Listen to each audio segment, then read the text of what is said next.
Okay, we're letting everybody in and we're back. We're back. All right, it's that. Oh, I saw. Okay, so I saw a great thing on when I was like scrolling through social media today that they call the week between Christmas and New Year's airport time. So you want to have a glass of wine at 8 o'clock in the morning? Have a glass of wine at 8 o'clock in the morning. Wear shoes? No, it's slippers. Hard pants? No. It was great. You want to eat cereal at 10 o'clock at night? So we are officially, and it's where time just like expands and like contracts. So we're in the in between right now. It is a So liminal space. no kidding. So yeah, it is. So we are definitely in that in between time. So as you see, it's just me and Amanda today. Our reps, I think, have officially taken the airport time off. But it got me thinking, I just got back last night from our trip. Um, and there's a lot of people at Warwick's too, like a lot of staff people, they like go to Paris and Europe all the time. Those flights are brutal. I mean, it's like 11 hours flying home, and I was like, yeah, airport time is like, it's great because you're just like, I felt like I was in a movie when I was sitting in the airport, but it's just like that fly time is crazy. I don't know. I'm, I might not be a world traveler anymore. Yeah, when I received a scholarship to go to Istanbul right before pandemic, and it was a long flight, and I could not sleep. I Oh, I wanted to so badly, and I just couldn't fall asleep. yeah. No, Yeah. and it's like, and even when you do, it's really not real sleep. It's just like, anyways. I read a couple. So I read an old one that I know we've already talked about. So I read the most, and Julia's already talked about it. And I think I know that. Beth, we spent Christmas in London and we spent a couple days, like 36 hours in Paris after. So we went just from like Sunday to Sunday. And had and so okay, just real quick because we're here to talk about books and not about my trip. But so I had researched everything. Like London basically closes down Christmas Eve, through Boxing Day through the 26th. It's closed. So I had in my naive brain had assumed that it's like, well, everything's closed. It's going to be, um, not crowded. Oh no. So there's no place to really go into. The streets were packed. I mean, there were people everywhere. The streets are decorated. Everything was gorgeous. It was super fun, but and so it was really kind of interesting. I mean, your restaurant, places were pretty limited and stuff, but it was really fun. It was really fun being away. Someplace that's like iconic Christmassy. We did a Dickens walking tour on Christmas Oh, Day.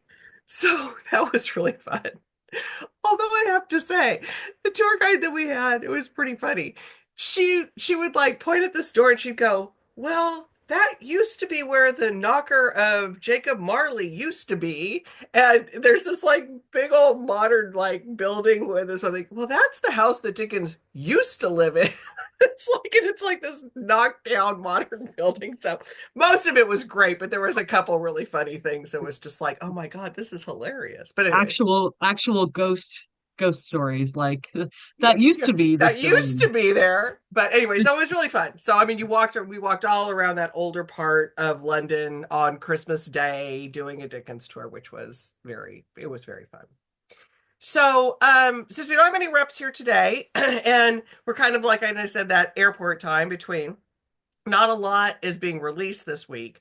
So I've got an old one that I read over the trip, and it's called, I don't know if you say Peter the Latvian. Not sure how it's said. It's an old book. It is from, oh my goodness, what can I see here? Oh, I don't see the publication date on it. Um, Anyways, copyright 1930. So if you're in the mood for something that is very in the vein of Agatha Christie-ish. I'm going to put an ish on it. Is what you're going to get here. It's a little mystery with a detective. And so the reason I picked this up was he is very famous. Georges Simenon is very famous. So he's got like there's a ton of these books that he's written. This is the first one. So Penguin has the rights to this one, which is a standalone. But I think coming in 2025, I watched a thing that FSG is doing, which is a division of Macmillan. They now have the rights, I believe, to all of his catalog. And so it is they're going to be publishing like they're going to do a whole series of these coming next year. And so I'm kind of excited because I think that it's something new that people may not, I mean, it's not new, but it may be new to some people that haven't heard of him before. And there's going to be a whole series. So if you like that type of detective mystery in the vein of an Agatha Christie, highly recommend it. It was really good. And so those will be coming, and I have a feeling they're going to do some very cool packaging with FSG on it. And I think they're going to do like 3 books in a volume type of thing. So, Oh, but okay. if you can't wait, you can get Peter the Latvian now because it's a penguin. And so, Beth, I saw that I love that you got the artist palette and the Oliver Sacks books for Christmas. So the artist palette, I just think is one of those books that I'm so glad that Patricia talked to us about that book. That was a good one. I just found the new edition of Peter the Latvian. Oh, you It's did coming from at FSG? Yeah, it's coming out in May. Okay. And all of them in the series look like they're coming. So Okay. I'll Yeah, pick that's that what I up. think it's. I think they're just going to do a big dump, I think is what they're going to do, and they're all going to be available. So, Yeah. something, Here's something, something different and fun. here's the new cover in the comments here in the chat. Oh, you put it in the chat? Okay. Yeah. All right. New cover looks pretty cool. Well, let's show it on screen then. Hold on. Yeah. I'll do a screen share. I'll pull it up and do a screen share. Okay. Let's see. We can do Wow, that. there's 75 of them. Are there really that many? Yeah. Let's see. Holy moly. That's it? Is that it on screen that I've got? Yes. Look, Yeah. scroll down. It shows all of them. See Oh. all those? Wow. Well, Is D here? Or Darcy? No, Darcy is the one who is into Darcy, weren't you talking to me in the store about loving to find a new series? I think that was you.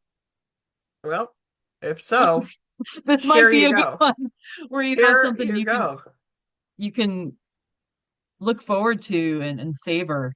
Yeah. Oh, the 75. covers are very cool. Yeah, I like them. All right. Yes, that was her, Yeah, Darcy. Yep. there you So go. there you go. Got a new series.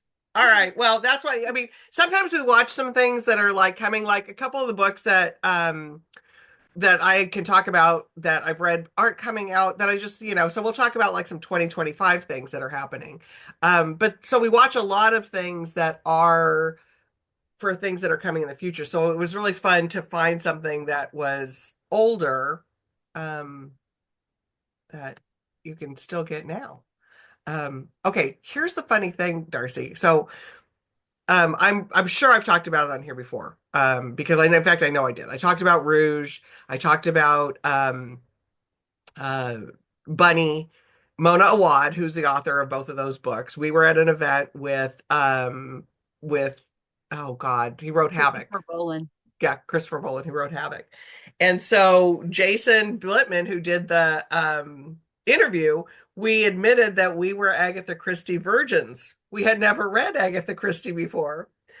So Mona, Jason, and I are going to meet on Thursday because we decided to read Death on the Nile, since Havoc takes place in Egypt and was very reminiscent and some things happening that he took some inspiration from that book for his book. So I will be reading Death on the Nile.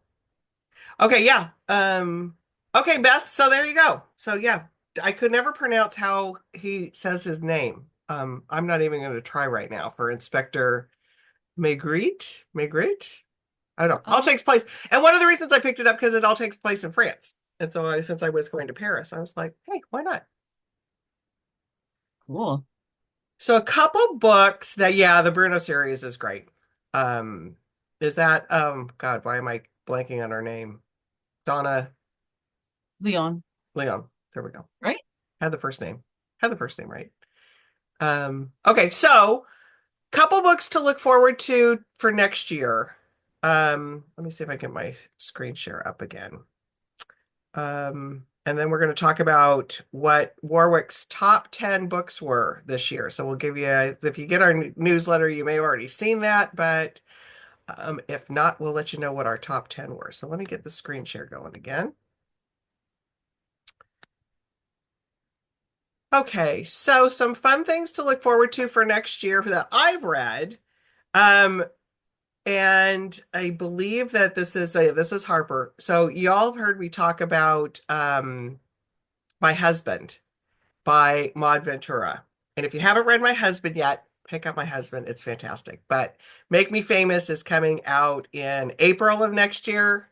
Make sure you put it on your list. It's short, but oh my God, it's got the best. She is the master of the twist at the end, and it is just fantastic. So keep Maud's book in mind, Make Me Famous. The other one I want you to make sure you keep in mind is the Colin McCann book, Twist. He always does this thing where, I mean, when he wrote Transatlantic, the topic, it was one of those books that I never was just like, oh, I want to read about, Jeff Frederick Douglass and some things. But he's just a master of making you interested in these things. So Twist is about uh, at the heart of it, it's obviously characters are driving the story, but it's about the cables that are underneath the ocean that um are that transmit all of our information and what would happen if those all of a sudden are destroyed because of, catastrophe or terrorism or whatever. It's a great book. So keep that on your list.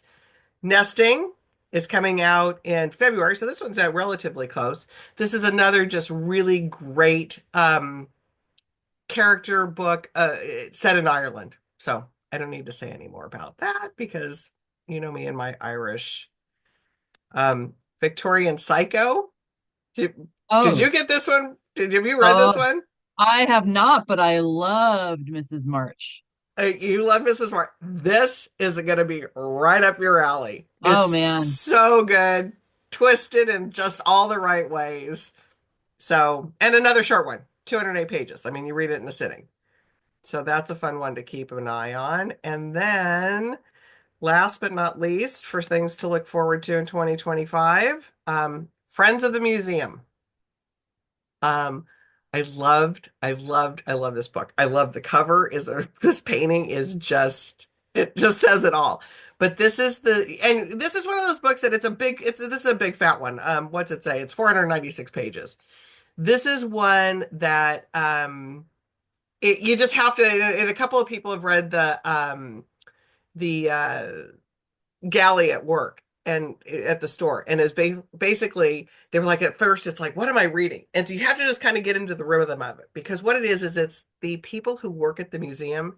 It takes place over 24 hours of this museum's big gala, and so it's from the head of the museum, one of the antiquities curators, the security guard, the catering people. I mean, it's just all of it, and it's all in this very twisted. It's funny. It's such a great book, and it just gets into these people's lives. So if you are, I just can't recommend it enough. So to just keep an eye out for Friends of the Museum. Um, Donna Tartish to a certain extent, but not as in depth as she gets. So there's some fun ones to look forward to for 2025. So there we go awesome. on that. Have you read anything, Amanda, that you are? Oh, you got a good gift card. I love that, Beth. I'm I Oh, haven't what? Kim's Oh, talking about Death of the Author. I've heard that's really good. yeah, that looks fantastic. Yeah, I've heard some really good things about that one. I have not read that one yet, but that one looks really good.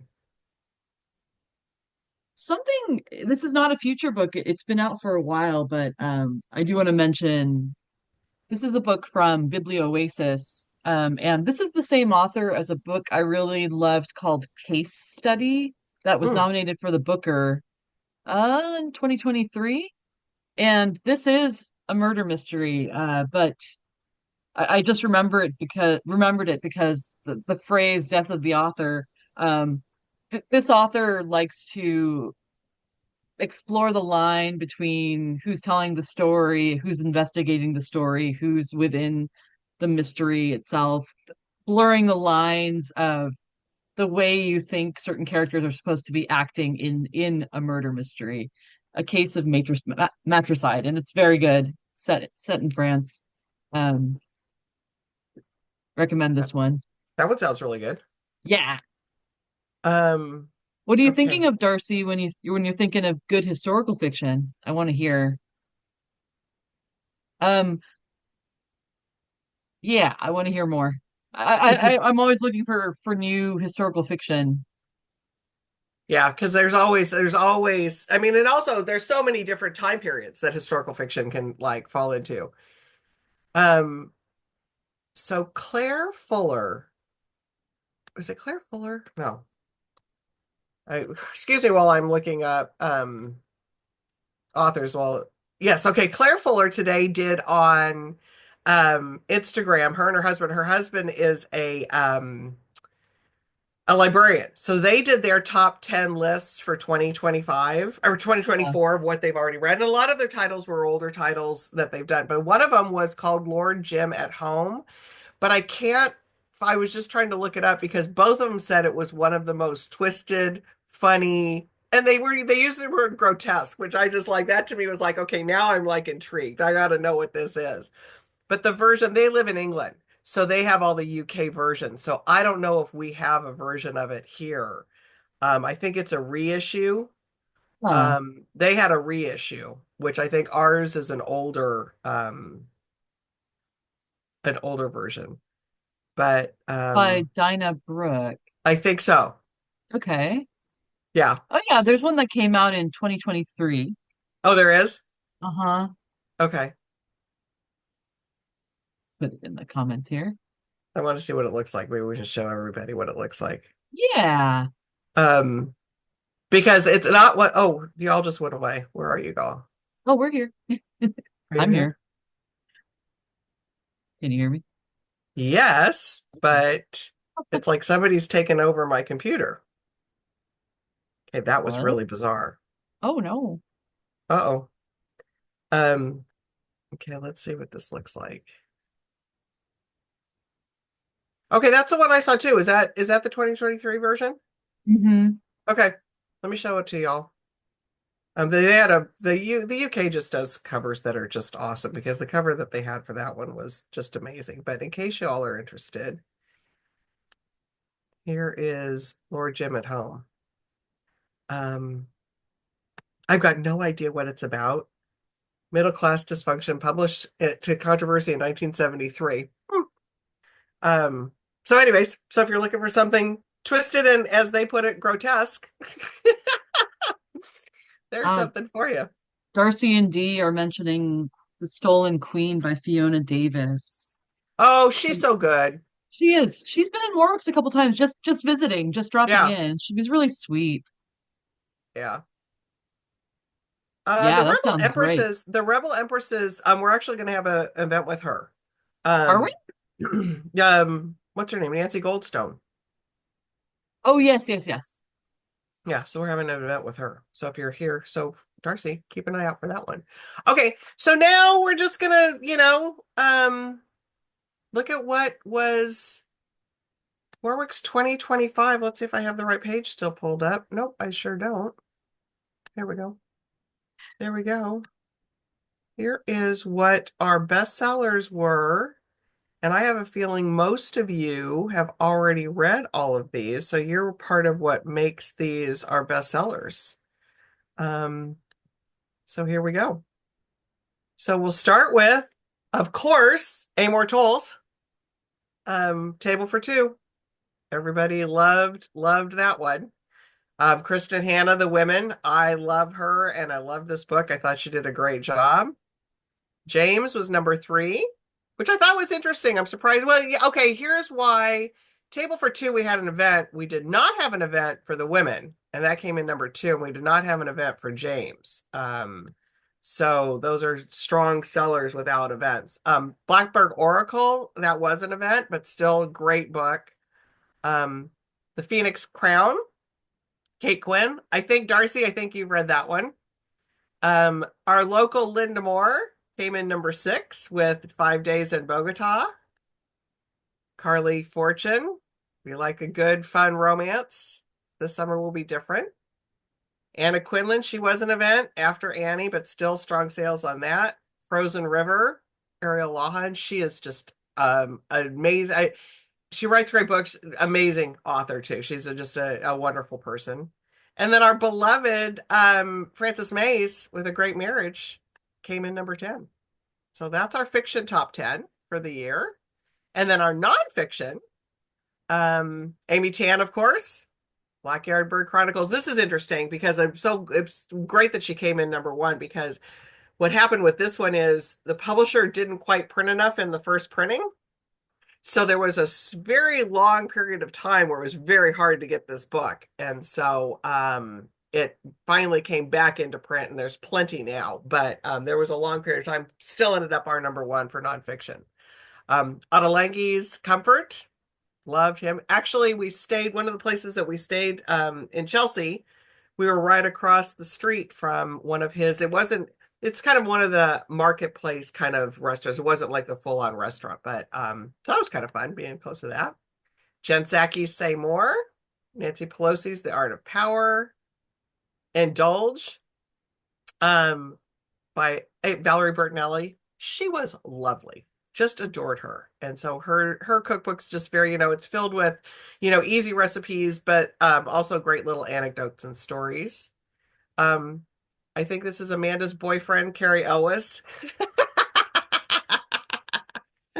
Um, as you wish. We actually, so this was an offsite that we did for him down at the Balboa Theater, but he actually was in the store. Amanda, that was your first event well, not your first, but one of the first times you came to Warwick's as an event, right? Before you started Yeah, working at the store. yeah. Oh, it was way before I started working at the store. Yeah, Yeah, yeah. that was, Yep. he was awesome. I'm still riding that high. Yep. I mean, He winked, and the fact he was in the at me. store, I mean, he winked at you. Oh, you He probably got a did. book sign too. And you got a book sign. Um, and it was like only like about 100 people in the store because that's about the max we can fit in the store. And it was great to be in that intimate of an environment with him. So he came in number six, The Art Thief. If you all have not read The Art Thief yet, please read The Art Thief. It's fantastic. It's just crazy fantastic. Dickens and Prince, Nick Hornby, not surprised there. All right, here's one. In My Time of Dying, Sebastian Younger. Amazing story. He actually had he was near death when he but came through this, but so he wrote this book about that experience that he had. Um, Truly, if you ever get to hear him talk in person, he was at the store. Come and go see him wherever you're at. He is an amazing speaker. His This particular story, he usually writes about his war stories and and the things that he's what was the oh, Perfect Storm. He wrote Perfect Storm, correct? Yeah, he wrote Mhm. Perfect Storm. I mean, his storytelling is just amazing and incredible. This is a very personal story of his, but I equate it to When Breath Becomes Air. So it's in that vein of a book. So if you like that, I would definitely recommend In My Time of Dying. It is not down, it's not a downer. It's an amazing story. And then lovely Ronda Rousey, Our Fight, came in number 10. And then for kids' books, we'll just go through real quick. Taylor Swift Little Golden Book, just that thing just keeps selling. I think it's from 2023. Incredible. Good Night San Diego, a 2006 book, keeps going. Our lovely Dr. Edith Eger, the ballerina of Auschwitz. This really, I think it's classified in the kids' books, but I think it's really a story that adults, everybody should and could read this. Dog Man, number 4. Finding Muchness. I don't know anything about this one, but it looks like it's really good.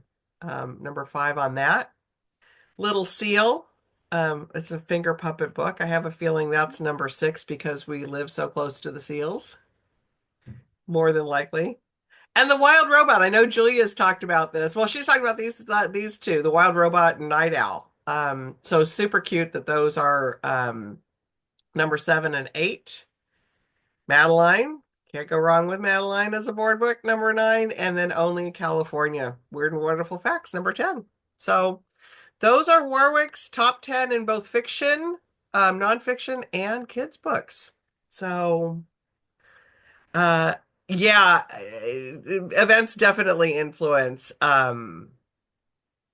the top 10 status. I mean, it's sometimes what I like to do. Sometimes it's hard to do it because sometimes the books would sell even well without having the event. Sometimes I do pull out the events just to see what would matriculate up to the, top 10 without having an event. So that sometimes is an interesting thing to look at too. And yes, The Feather Thief is another one of those. So the Art Thief is right in line, Beth, with the Feather Thief. Just crazy. And the author of The Feather Thief actually came to the store. Super interesting listening to him talk too. I mean, I always have the angle of looking at things through an event. I mean, it's like reading the books or something, but it's like sitting through an event and listening to the authors talk about like how as crazy as the book is, when you hear them talk about like the research that they do, it's like it's even crazier sometimes to hear about it. So, yay, Kim, you read The Wild Robot and the and Night Owl. They're so, I mean, that's I the fun of this. I got my nephew uh Night Owl for the holiday. And he's super into Amazing Spider-Man right now, so I didn't know if he'd be into it, and he loves it. Oh, good. He's Yeah. so I have to get him the second one as well. Well, there you go. That's what being an auntie is. Yeah. All right. Well, that's all I've got for you. What do you got? Anything else, Amanda? We talked about a lot of books just now. I I mean, know. there are books that I feel like didn't get enough attention this year. And Well, I've talked about Lori's talking about one right now. I cheerfully refuse. That's one that yeah. really, it just for whatever reason didn't, and we had an event with him too, and I don't know why that didn't really get the traction because it's got everything that it is. What other ones Mhm. were you thinking, Amanda? We talked about it a couple times, but Kevin Barry's The Heart in Winter. This book is amazing. I read it, I just gulped it down in one sitting. It's so beautifully written. It's his first book that he wrote that is set in America. U.S. Right. And it's a Western, but it's I can I'm not widely read in Westerns, but I can pretty much guarantee that this is one of a kind in that genre. And that And that was on somebody's like number one. I can't remember who I saw, but it was their number one book that they picked, and it was like somebody I was like, wow, I can't believe that that's their number one. So it really is worth if you haven't taken a look at it to take a look at it. then Moonbound by Robin Sloan. This Oh, is I the saw same Robin author Sloan. as Mr. Penumbra's 24-hour bookstore. Hmm. And also Sourdough, and I I haven't didn't read read that either one. one of those, I but read those Mr. were both, Penumbra. Yeah. yeah. And I'd say if you enjoyed Lev Grossman's King Arthur book this year, Mm, you might want to put this one on your list as well, because it is relevant to the Arthurian legend, but okay. it's also one of a kind. It's very good. What's it called? Moonbound? Yeah, it's strange. It's a genre bender for sure. I love genre benders. Yeah, it's good. Yeah. Oh yeah, Darcy, History of Sound. A lot of our booksellers have been talking about that one. Yep. And Beth, you're right. It's like I cheerfully refuse. It's like I just don't, that it was her favorite book and she reads a ton. It's just I don't know why that just didn't quite make it. I mean, Orbital. Everybody's got to read Orbital. Yeah. If you haven't picked that up, do yourself a favor, pick it up. It is. I saw a guy's review of it today, and it was absolutely a really good review. I can't Charles somebody. I can't think of. I follow him on Instagram, um, because it's not a book that has a plot. It's very just character driven, but poetic and amazing. So, anyways, And then one more I'll mention. I don't know how I'm gonna get all these into the newsletter. I probably won't. But The Notebook. This is another book from Biblioasis, which is they also did A Case of Matricide. A History of Thinking on Paper by Roland Allen. If you like books like who wrote Cod? oh, Zerlansky, Yeah, if you like Mark books Zerlansky. of that kind that take a deep dive into a very specific thing, um, this book is so good. It is the history of the Notebook. It talks about Moleskine, like how Moleskine came to be the huge phenomenon it is today. But then goes through the history of the Notebook and how we've invented this technology to help us. Like it's our own, our own first way to have an external hard drive, essentially, to be able to use a tool that helps us order ourselves and our lives.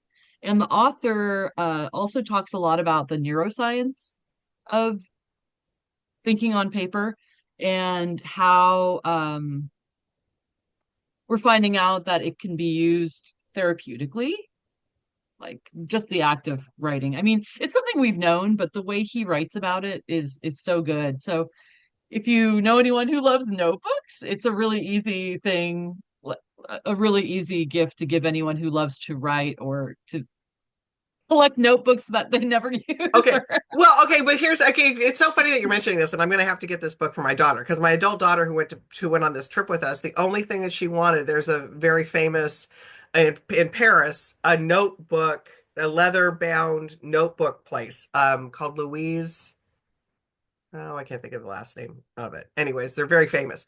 But it was the only souvenir that she wanted. It's this beautiful notebook, a leather bound. You pick out the string, it's this very tactile thing that you do at this location. And it's all about, a notebook. So I'm gonna have to get her this. Oh, Kim. Yeah, I've heard about the Lies of Lamora over the years. People keep telling me I need to read that, and I thank you for mentioning that. Yeah. No, and thank you also, Beth. Yes, lots of interesting books that we have talked about over the years of tea time. Um, Oh, you And guys. and thank you, Look at the Dee. nice things people are I know. saying. It's a good end of the new year, the good end of 20, a good end of a very, very interesting year. And so yes, on Orbital, Darcy. Yeah. So thank you all. I love doing this. Amanda, I hope you love doing it. I love bringing we get inundated with a lot of different books, but being able to share and having the rep share with all of you some things that maybe you wouldn't have picked up. There's some obviously that are like just big sellers that you're going to pick up, but hopefully you've enjoyed what we've brought to y'all.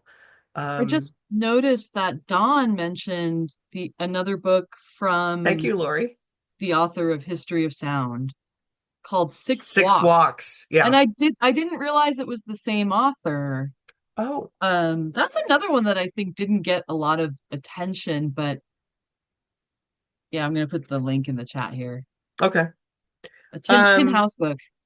oh yeah. Okay. Tin House always does. And it's really sad about Jimmy Carter passing. Yeah. And we had the honor and pleasure of in 2001, we actually hosted him at the store. And I believe it was in 2016 that we were invited to be the bookseller for one of his conferences that he did, and we were able to, we ran the signing line for him. And I have his book and the pen that he signed it with. It's in that one of my little cases over there. Because after he was done signing, because it was crazy and it was hectic, and I was Amanda, I was being Julie, the line director. And then when he was done signing, he looked around and he looked and he looked and he looked over at me and he handed me the pen that he was signing with. So it's like I have a pen that Jimmy Carter signed with. So that was pretty fun. Yeah, an amazing life that he had and such a humanitarian. So sad passing. But Before we end, Julie, do you want to mention a couple, or I can mention a couple, we have a couple of virtual events coming up in the new mm, year that sound super good. There's one with a debut author. Her name is Maggie Sue, and the book is fiction and it's called Blob, a love story. I suspect maybe Kim might be interested in this one because I think Kim has an appreciation for strange fiction. But there's a Kevin Wilson, author of Now Is Not the Time to Panic, and also what is his big one? His big book. now's not the time to panic. Isn't that it? No, the first one. Um, Nothing to See Here. Oh, that's it. Yeah, yeah. Nothing to see here. Yeah, yeah. About Blob, he says, there is so much at play in this wondrous novel. This is a book that looks at identity and desire in profoundly interesting ways. Basically, a woman finds a blob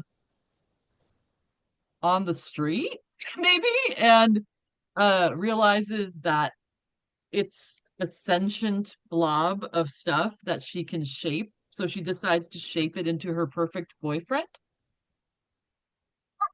That's amazing. I That's love on Kevin Wilson. yeah. So that one is on February 4th, and here's a link to the event page. And then I know one Julie I think is excited about is Excited the about all one, of them.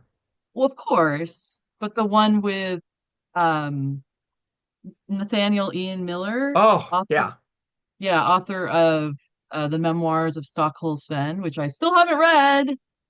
Even though Julie told me as soon as she read it, you have to read this book. Right. It's so Um, up your alley. And if nobody's read the Memoir of Stockholm Sven, Darcy, I think you've read it.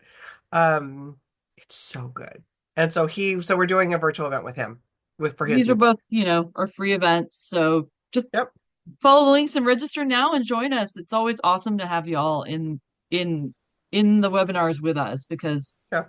It's fun. you all appreciate what we're doing here. Yeah. All right. That is it for this week and for 2024. I think we only missed, what did we miss? Two times or three times this year? Not bad. Not bad. So we'll keep it going. We'll see 2025. We'll try and keep a record. It just depends on what holidays show up on Mondays. So hopefully we don't have too many holidays on Mondays in 2025. But everybody have a safe new year. Happy reading. And we will see you all on the other side at the first week of 2025. Happy New Year. Bye, everybody. Careful out there, y'all. Stay healthy.